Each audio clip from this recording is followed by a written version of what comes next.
lose it vis-a-vis the United States.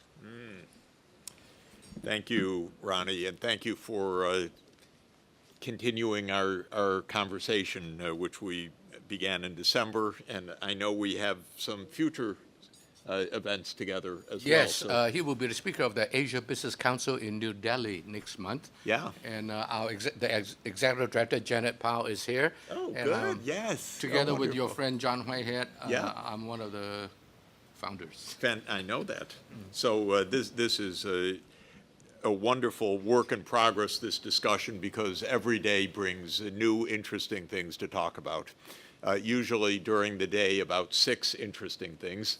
And that's part of the problem right now, which is we have a hyperactive Washington that is a little bit confused in what it's doing and not really so much wanting to think carefully about what it's doing. So this is really the problem. Although I understand that Donald Trump actually shared a lot of your view, which is a minority view so far. He shared a couple of my videos, which I thought was a good sign, but I'm not sure if it's a sign of anything actually consistently. But we're still waiting to see. This is the early days of the administration. I've not been a happy camper about the United States for a while, so this is not in any way partisan or particular to the Trump administration.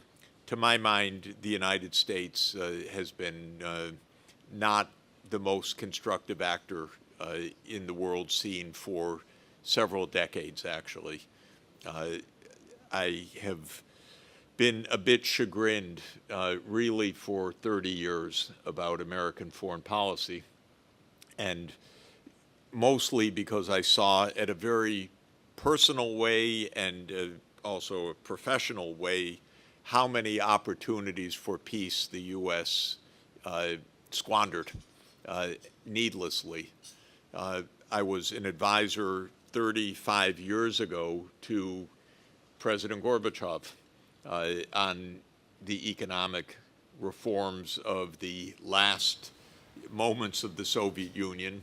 And when the Soviet Union went down, President Yeltsin asked me to be an economic advisor for his economic team. I can tell you without question, without any doubt whatsoever, 35 years ago, we had the chance for sustained peace in this world without any fundamental conflicts. The Russian leadership absolutely wanted it. They sought it. They wanted it in a very practical way. And the problem from my perspective, which I only understood step by step over many years, is that the United States didn't want cooperation. It just wanted victory. It wanted its way. It wanted what came to be called the unipolar world, the idea that with the Soviet Union gone and China not on anyone's radar screen back in the 1990s in geopolitical terms, the United States ran the show, so they thought. And I basically lived through professionally close up more than 30 years of the United States trying to run the show. And it has not gone well. It's been nonstop wars. It has been unnecessary provocations. In the case of Russia, I'm definitely a strong minority view, together with my friend John Mearsheimer, that what happened in Ukraine was basically provoked by the United States over many years. I saw a lot of it close up. The war in Ukraine could have been avoided easily on countless occasions. Right. It could have ended immediately in March 2022 because there was actually a peace agreement that was on the verge of being signed, and the United States stopped that too. So these are tragic mistakes of foreign policy. when it comes to China, I am of the view, for those of you who have happened to see me in one way or another on video, for example, I'm basically of the view that, sorry, let me just turn off my phone. I'm basically of the view that China's big mistake vis-a-vis the United States was to be too successful. And that China has not done anything, in my view, and I mean anything, other than what a normal major country would do to provoke the kinds of reactions and attitudes from the United States. That what happened in the U.S. was that with China's rise, starting around 2014, in a very methodical way, the United States came to view China as not only a rival, but therefore as an adversary, because it was a rival in scale, in success, in technology. And what the United States wanted was primacy, or hegemony, or unipolarity. And that all of what has happened is basically an American reaction to China's success. If you want to see that very well documented, I'm sure many of you know the paper, but there's a very, very clear, vivid explanation of American foreign policy in a paper in 2015 for the Council on Foreign Relations by Robert Blackwell and Ashley Tellis, called something like a grand strategy towards China, or a revised grand strategy towards China. And it spells out in completely vivid terms what has ensued for the past decade. Because what Blackwell, who was my colleague at Harvard for many years and a friend and a very smart person, but I disagree with him on the most basic point, what he writes in that 2015 paper is that America's grand strategy is primacy, and China's rise is therefore no longer in America's interest. This is an astounding idea. It's basically the idea that success elsewhere is disadvantageous for the United States. If you take that view, you are bound to live in a world of nonstop conflict. If the advances of other places are to your detriment simply because they are advances, you are condemned to view the world in conflictual terms. But Blackwell says in the first sentences of this essay, America's grand strategy has always been to be number one, and therefore China's rise is not in America's interest. And what he and his co-authors spell out is a list of 8 or 10 specific steps. We should make trade arrangements that exclude China. This is extraordinary. This is what President Obama tried to do with TPP. We will have a trade arrangement in Asia without China. Duh. Sorry. Look at a map. Look at some data. This is not a good idea. And the list goes on. Build up the military around China's perimeter. Not a good idea for peace. Put on barriers to export of technology. I'm talking about 2015. This already started 10 years ago. And what's very interesting about the Council on Foreign Relations documents is that they are not statements of views, they are explanations for the community of the Council of U.S. policy. So this was not a view of Blackwell, what should be done. This was a description of what American policy would be. And it's been carried out pretty much systematically since then. So if you point these things out, you're viewed as a little bit impolite in Washington. So my lack of welcome to Washington goes back many years. But I can tell you the feeling is reciprocated. I don't even want to go to Washington, so I don't, except on very rare occasions, because there's nothing to do there. It's not constructive. You're not going to find answers. There's no one really to talk to. There is a view. Well, that brings us up to the current situation, because things are changing, but it's quite complicated how they're changing.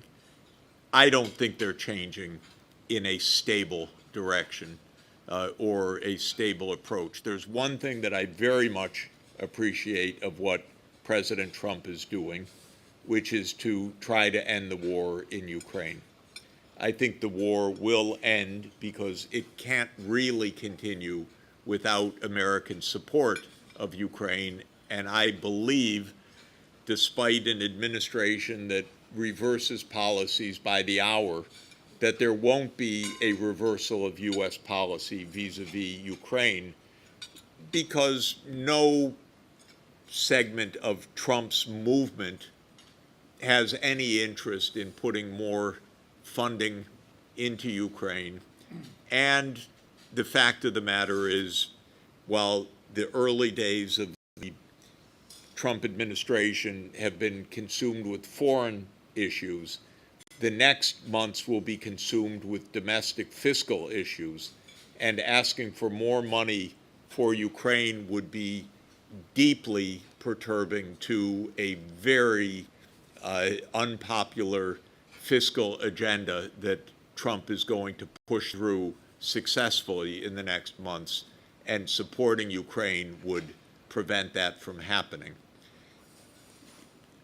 That's the only part of the Trump agenda I like. So they don't like me, probably, although I have some friends inside the government and had friends inside the previous administration and the one before that and the one before that. But we're seeing in other parts of the world tremendous instability and lack of strategy. In the Middle East, basically, unfortunately, and to my chagrin, it is probably a doubling down of the U.S. Backing of Israeli mayhem, which I regard as a genocide, and I regard as absolutely destructive of peace in the region. But I don't see Trump changing that. It's still early days. He once did tweet something of me calling Netanyahu an SOB, and Trump posted that, and then there were headlines in Israel for about 3 days. What did he mean by that? But apparently not a lot, because in the last days we're back to Netanyahu's wars everywhere: war in Gaza, war in the West Bank, war in Lebanon, war in Syria, war in Yemen, and what Netanyahu wants is a war with Iran, which could be a world ender, actually. I don't think we'll go to war with Iran, but the Israeli mayhem is not being stopped by Trump. It's actually rhetorically being encouraged by Trump. So that's a big disappointment for me. When it comes to trade, I don't have to say more than Trump is uniting the world, because there is not a single place in the world that is satisfied with this new tariff regime, including inside the United States. It has succeeded in stopping the stock market rally and reversing it. It has succeeded in lowering automobile company share prices yesterday. I didn't check today, but down 5% yesterday when the automotive tariffs were issued. It's a completely ignorant economic policy as far as I'm concerned. We can talk about it, but I see no merit whatsoever on any count to the protectionism that Trump is trying to bring about. So there, the whole world is unhappy about it. And then when it comes to Asia, we'll discuss this, probably Trump and the administration probably want to avoid open conflict with China. Whether they are clever enough to do so, I'm not sure, but there'll be a lot of noise and instability. I'll make a prediction that is clear and therefore could be completely proved wrong soon. I don't believe there will be any grand bargain or any great agreement between the United States and China on anything for years to come, because I think the U.S. administration is too unstable for anything like that, because any serious agreements require consideration and strategy. I, for one, don't believe that we have any of that in Washington now. I think we have improvisation, no role of Congress, basically a one-man show, executive orders, mostly illegal, court challenges that are proliferating by the day. So I think it's a mess, not a strategy. Well, I hope that explains why I'm not welcome in Washington. I don't think I would let you eat too much, Jeff. Afterwards, I'll take you to McDonald's. Just a couple of questions. So where do you think America is heading? I agree with you from my personal perspective that America has been more wrong than right in terms of its foreign policy for the last couple of decades. So where do you think America is heading? Let's not forget the domestic issues. And the domestic issue, I've written about this, that the United States cannot beat China. I'm trying to give them a few minutes to eat. The United States cannot beat China. China, for sure, cannot beat America. Yep. So it's not a matter of who will win. It's a matter of who will not lose. And if anybody loses, I don't think it will be because of the other party, but rather it will be because of the domestic situation. I don't know if you agree with that. Yep.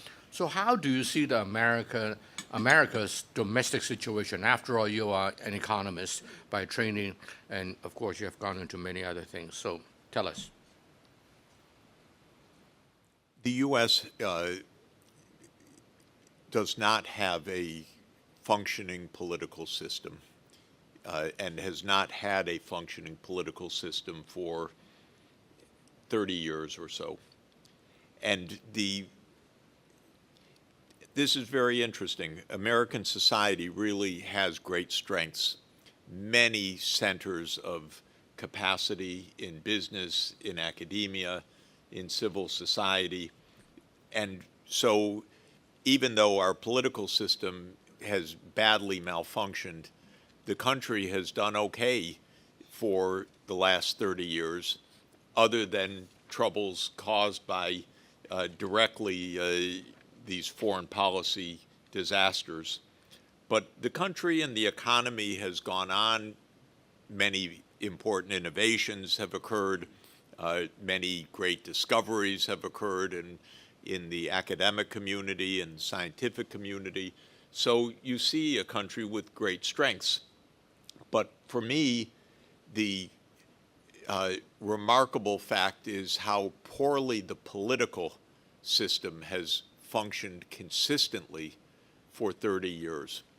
And I've tried to understand that, and my conclusion is that there are two things deeply wrong with the American political system.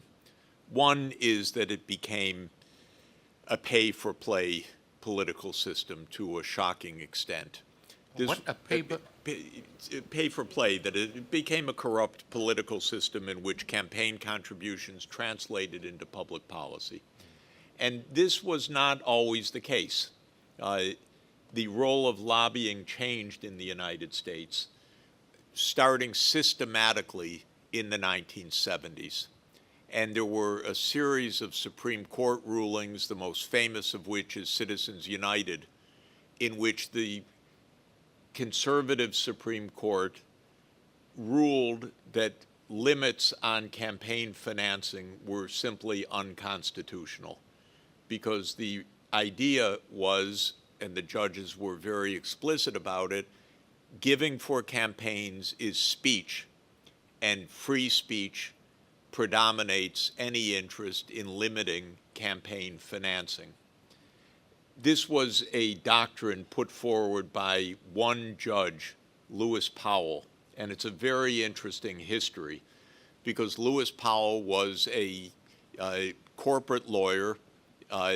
He worked with the U.S. Chamber of Commerce, and in the late 60s and early 70s, he said inside the business community, all of this environmental regulation and Ralph Nader and consumer interest groups, this is killing us. The business community has to retake politics. And on that basis, a famous memo that he wrote, he caught the attention of Richard Nixon, who put him on the Supreme Court. And a few years after that, he wrote the first opinion ending limits on corporate campaign contributions. It was a concerted strategy. And several decisions basically eliminated any boundaries of giving. When you do this, you reach a kind of caricature. Elon Musk is a caricature of this. The richest person in the world who funds the campaign of the presidential candidate and who says to Congress, anyone that steps out of line, I fund opponents to defeat you. And so you can't get more vivid in the plutocratic element than having Elon Musk as your prime minister, which is his informal position right now. And this is how American politics really degenerated terribly over a 30-year period. I once was in the presence of a Democratic Party member of Congress, and I asked her about some terrible decision Congress made on health care costs. And she literally put her face in her hands and said, the lobbies, the lobbies. It became overwhelming, the money play. And because of this, all of the issues of American society, of inequality, of the widening gaps between different classes in America, of the growth of the poor underclass, of the epidemics of deaths of despair that you all know about, which are very serious afflictions of American society, not one of them was addressed in public policy. There has been no effort once in 30 years to address inequality in the United States, to address, we have an epidemic of opioids and everything else. Who gets blamed? China, of course. China, fentanyl precursors. Who takes the opioids? It's the Americans. So this is an example. Climate change is another example. We have not had one consistent policy on climate change for 40 years because of the big oil lobby. It's not even subtle. And there was a very humorous sting by a kind of Greenpeace organization which called the ExxonMobil lobbyist and said, we're headhunting, we think you could be senior position. And so they filmed the ExxonMobil lobbyist in a fake job interview, and they asked him, how do you operate? And he said, it's easy. If any trouble arises for the industry, I just call our senator. Who's your senator? Joe Manchin, of course. Joe Manchin was the senator from West Virginia. He owned 2 coal companies personally. That was the family wealth. And he was basically there in his position to block any climate change action for 30 years. So that was one thing that broke American politics. It just stopped being representative of basic issues. And till this day, if you observe the Trump administration, there's not a single moment of discussion about poor people, about their needs, about the role of government. In fact, the whole attempt in the next few months will be to destroy any public services for the poor, especially health care. It's amazing. But this is Elon Musk running the show. He doesn't have to worry about his health care costs. So this is one point. The second point that destroyed American politics was the security state. We became a national security state back in 1945, essentially, after World War II, and especially in 1947 with the National Security Act, which established the CIA and the Defense Department and the other institutions of the security state. America has, as everybody knows very well, military bases in 80 countries around the world. Can you imagine, never in history, with even the British Empire, of course, it was a different era, didn't quite have this. And so this is American government is a military machine all over the world, plus a secret army, the CIA, whose job it is to overthrow governments that are deemed to be inimical to U.S. interests. And the CIA has engaged in probably about 100 regime change operations around the world since 1947. I've seen some of them with my own eyes. Literally, the CIA carrying off heads of government. One was Aristide, who I advised from Haiti, and they took him away in an unmarked plane and flew him to Central African Republic in broad daylight. And by the way, when they overthrew him, the New York Times wouldn't even run a story about it because this is how the security state operates. It wasn't deemed to be newsworthy that the United States, or it wasn't deemed to be fit to print, let me say, that the United States had overthrown a government in our hemisphere. Of course, it had done that repeatedly, but when I called the reporter, she told me that the editor was not interested in the story. Okay, my point is that the government, you can't run a democracy and a security state the same way. Eisenhower told us that on January 17th, 1961, when he said, "Beware the military-industrial complex." Believe me, since then, it has only grown to gargantuan proportions. If you look at this leak 3 days ago of the attack on the Houthis, okay, there are several notable things about it. First, they behave like 14-year-olds, up to and including the emojis. Okay, these are children. Second, as they noted, this has nothing to do with the Houthis. This is to send a message. Third, they applauded when they destroyed a building that supposedly included some target, but it killed 50 civilians. And it was all mussels and American flags. Fourth, this was decided in a completely haphazard way by the White House. Congress had no role. There was no discussion of it. Fifth, the only thing that the politicians find odd about this whole episode, not the bombing of a country in which we are not at war, not the killing of civilians, not the fact that this was, I can't use the right words because they're not proper for polite company, but not the way to do this. They can't figure out that something's wrong, all they care about is that it breached secrecy.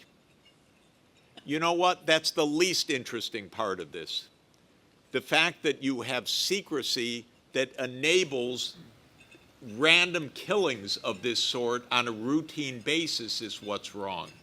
We should be applauding the break of the secrecy, but the only thing the Congress and the press itself talk about is the secrecy element. They don't talk about how wrong it is to be bombing people. They don't talk about the fact that the reason for the war in Yemen is that there's no solution to the Palestine issue. No substance, just a war machine. So these, to my mind, are the two fundamental failures of the United States. We don't have a functioning political system. It doesn't address real needs. It enables one person to decide we're not part of the Paris Climate Agreement. It enables one person to break apart the international trading system. This is extraordinary.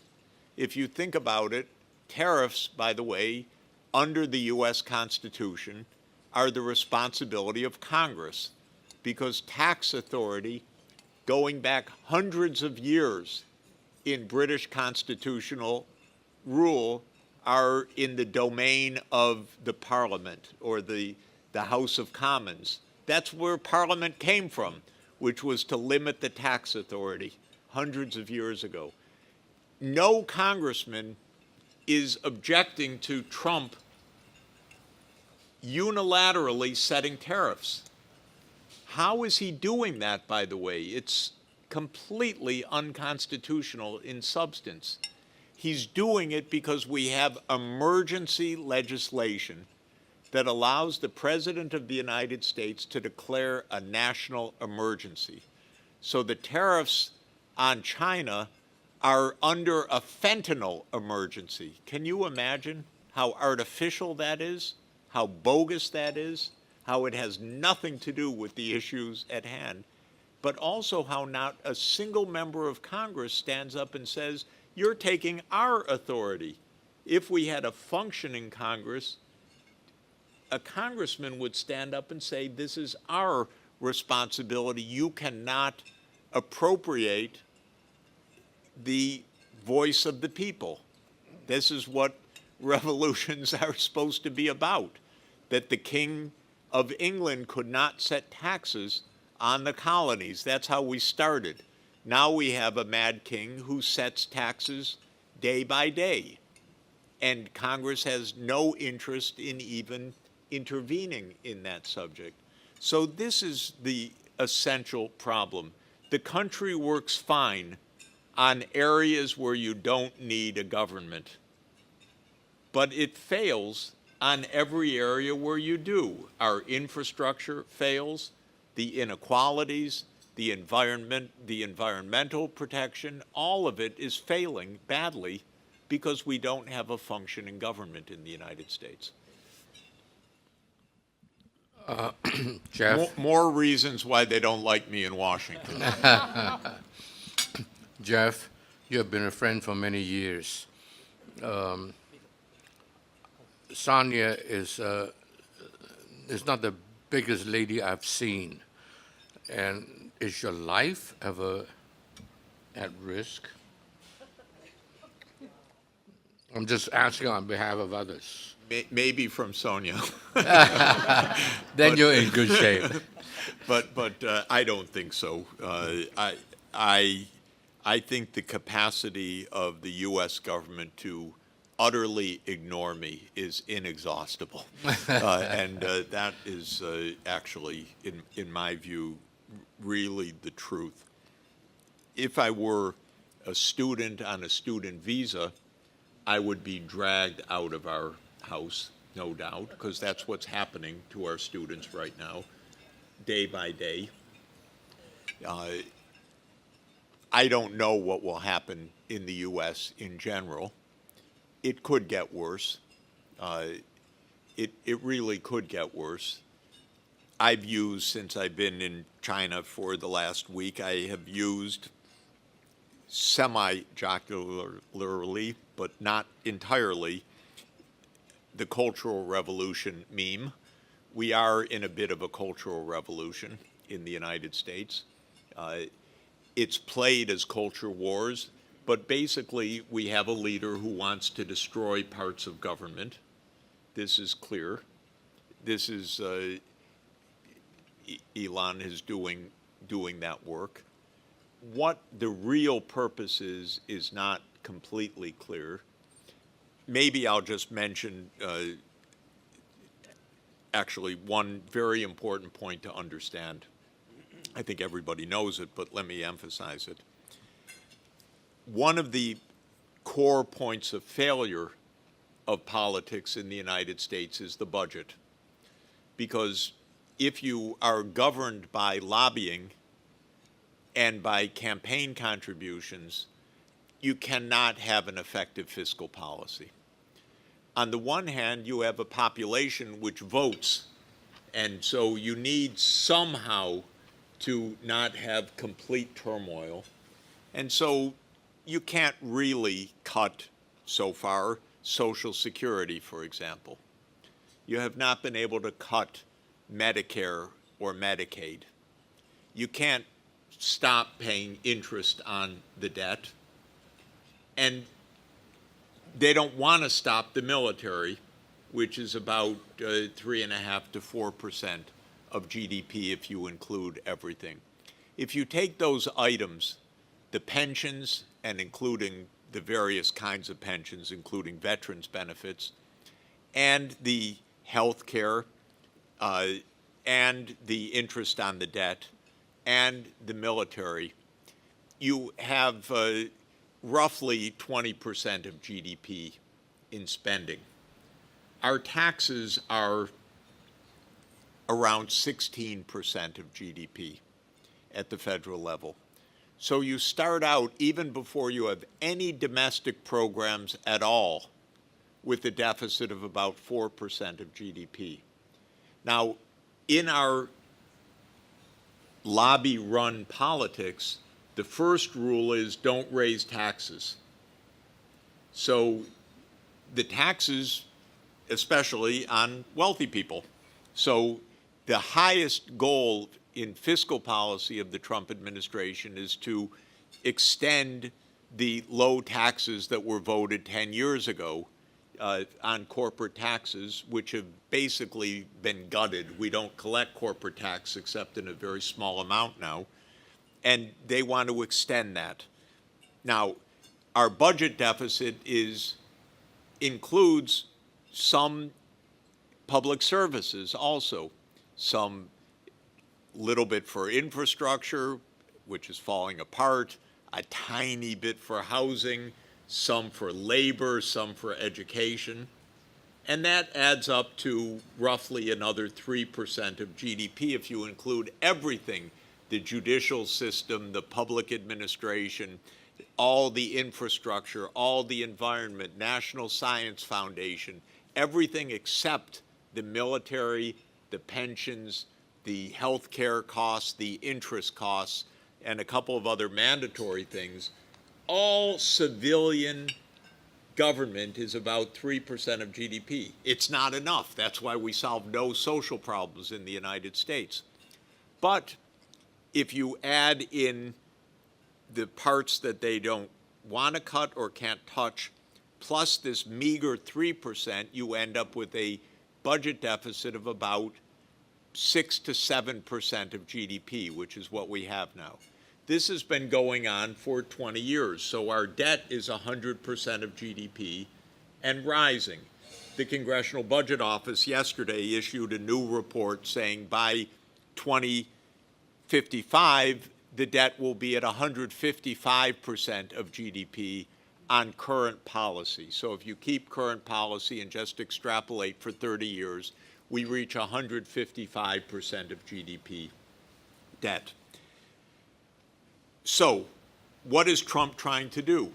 Trump is trying to cut taxes relative to baseline this is all technical because the baseline includes ending some of the tax cuts from 10 years ago.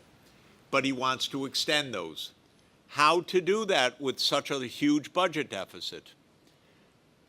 There's no way. There is no way to do this other than to completely destroy the civilian government. And that's what Elon Musk is doing day by